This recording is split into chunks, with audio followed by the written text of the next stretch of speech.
Vladimir Poutine est né à Leningrad, aujourd'hui Saint-Pétersbourg, le 7 octobre 1952. Il a connu une enfance modeste, grandissant dans un appartement communautaire, un mode de vie typique dans l'après-guerre. Ses parents, Vladimir Spiridonovitch Poutine et Maria Ivanovna Shelomova, étaient des citoyens de la classe ouvrière.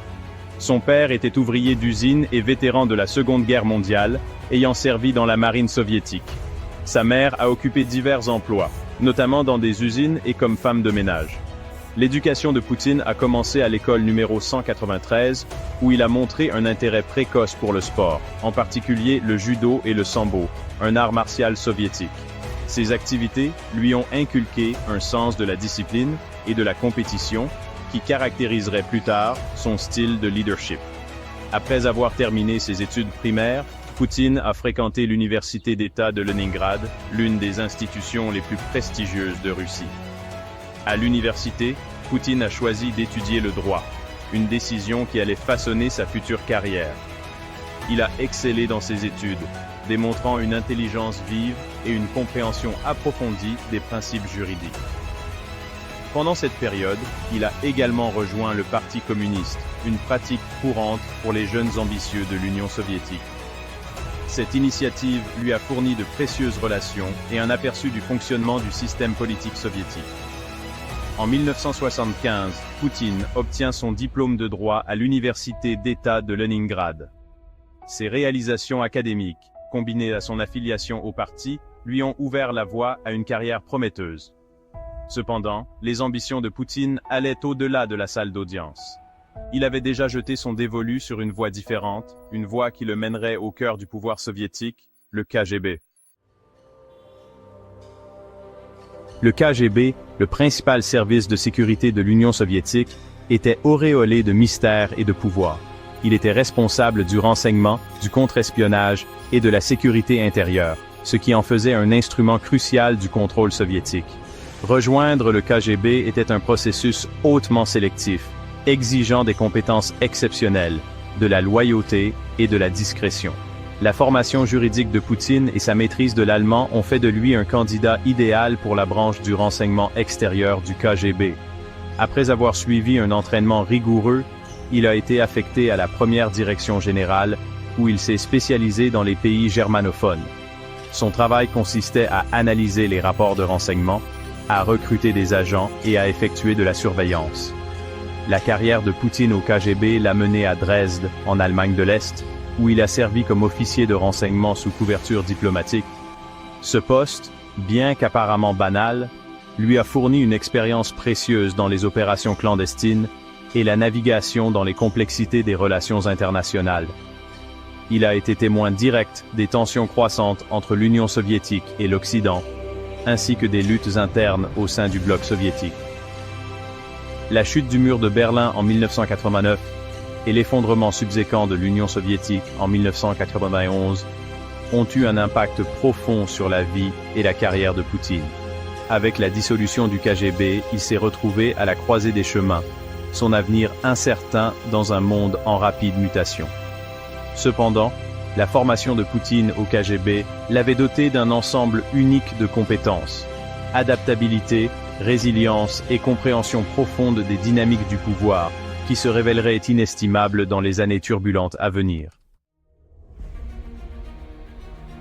De retour dans une Russie transformée, Poutine a cherché une nouvelle voie dans le paysage chaotique de la politique post-soviétique.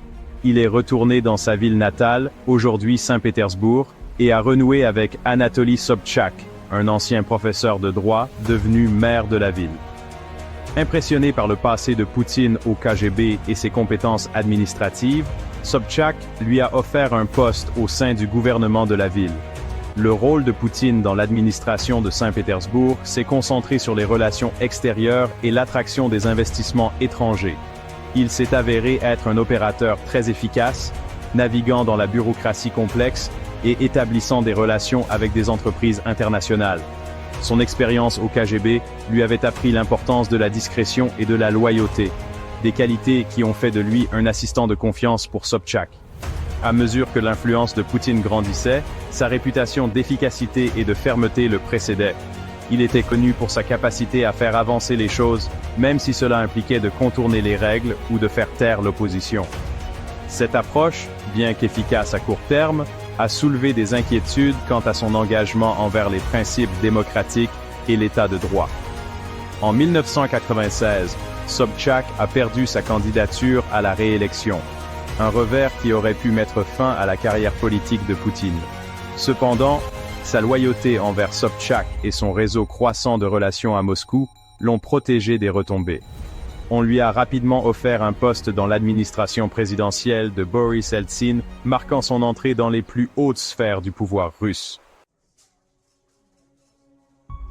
L'ascension de Poutine au sein de l'administration Eltsine a été fulgurante. Son intelligence vive, sa capacité à naviguer dans les complexités de la politique russe et sa loyauté indéfectible envers Eltsine ont fait de lui un atout indispensable. Il a occupé une série de postes clés, notamment celui de chef du service fédéral de sécurité, FSB, l'agence qui a succédé au KGB, et celui de Premier ministre.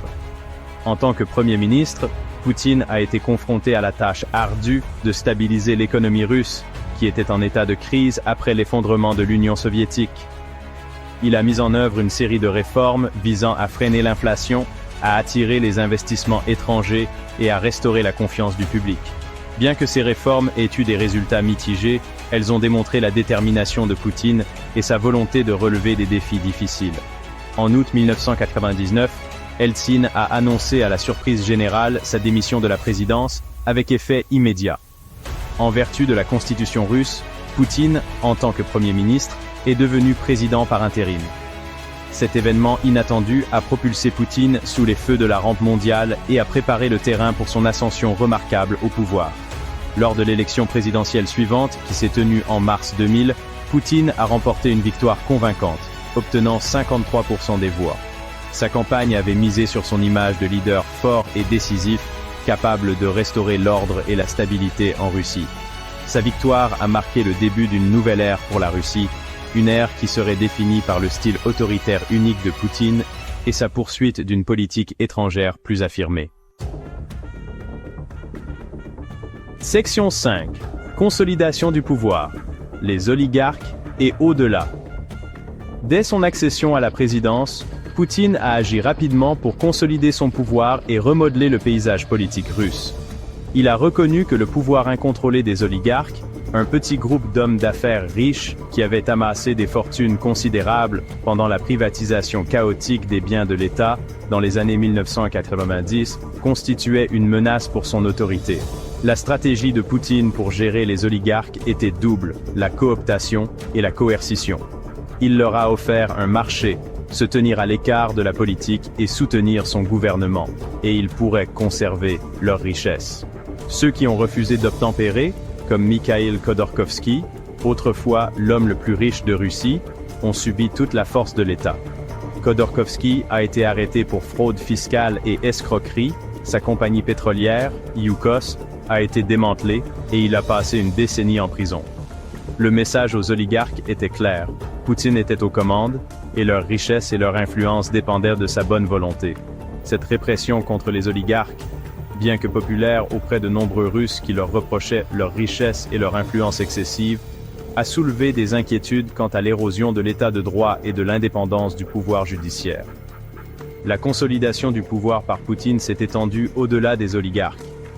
Il a centralisé le contrôle des médias, plaçant les chaînes de télévision et les journaux sous le contrôle de l'État ou entre les mains d'alliés fidèles. Il a également ciblé les partis politiques d'opposition, utilisant des moyens légaux et extrajudiciaires pour harceler, intimider et réduire au silence leurs dirigeants et leurs partisans. Section 6. Une relation fracturée, Poutine et l'Occident. La relation de Poutine avec l'Occident a été marquée par un mélange de coopération, de confrontation et de méfiance. Au début de sa présidence, Poutine a cherché à améliorer les relations avec les États-Unis et l'Europe, considérant l'engagement comme essentiel pour le développement économique de la Russie et sa réintégration dans la communauté internationale. Cependant, cette période de détente relative s'est avérée de courte durée. Une série d'événements, dont l'invasion américaine de l'Irak en 2003, à laquelle Poutine s'est fermement opposé, l'expansion de l'OTAN pour inclure d'anciennes républiques soviétiques d'Europe de l'Est, et le soutien occidental au mouvement pro-démocratie dans les pays voisins de la Russie, ont conduit à un refroidissement des relations. Poutine a perçu ces développements comme une preuve de l'empiètement de l'Occident sur la sphère d'influence de la Russie et une menace pour ses intérêts en matière de sécurité. Il a commencé à articuler une politique étrangère plus affirmée, visant à réaffirmer le rôle de la Russie en tant que grande puissance et à remettre en question ce qu'il considérait comme un ordre mondial unipolaire dominé par les États-Unis. Ce changement dans la politique étrangère de la Russie est devenu de plus en plus évident dans ses actions.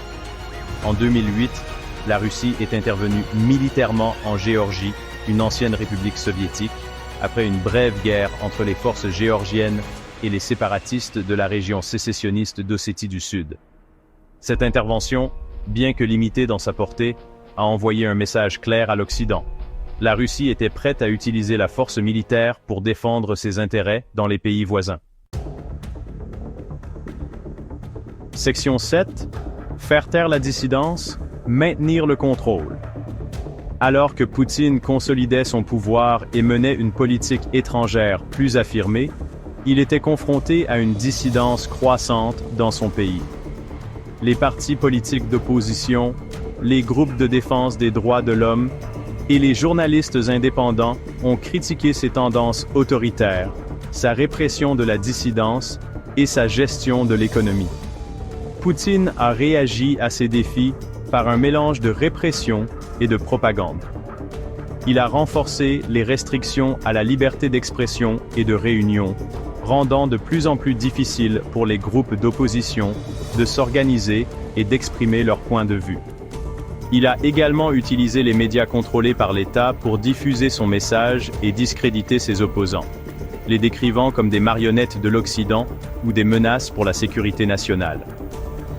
L'un des cas les plus médiatisés de la répression de la dissidence par Poutine a été l'assassinat d'Alexander Litvinenko, un ancien officier du KGB devenu critique du Kremlin, à Londres en 2006. Litvinenko est mort après avoir été empoisonné au polonium-210, un isotope radioactif. Une enquête britannique a conclu en 2016 que Poutine avait probablement approuvé l'assassinat, une accusation que la Russie a déniée. L'affaire Litvinenko, ainsi que d'autres assassinats très médiatisés et des morts suspectes de critiques de Poutine, ont jeté une ombre sur son règne. Ces incidents, combinés à la répression continue de la dissidence, ont créé un climat de peur et d'intimidation en Russie, rendant de plus en plus difficile l'expression des voix indépendantes. Section 8. Allégations de corruption. Une ombre sur le pouvoir. Des allégations de corruption ont entaché le règne de Poutine dès le début. Ses critiques l'accusent d'utiliser sa position pour s'enrichir et enrichir son cercle intime, amassant une vaste fortune par des moyens illicites. Bien que Poutine ait nié ces allégations, les preuves suggèrent que la corruption est endémique au sein du gouvernement russe et qu'elle s'étend au plus haut niveau du pouvoir. L'une des enquêtes les plus détaillées sur la richesse présumée de Poutine a été menée par le projet de signalement du crime organisé et de la corruption, OCCRP, un réseau international de journalistes d'investigation.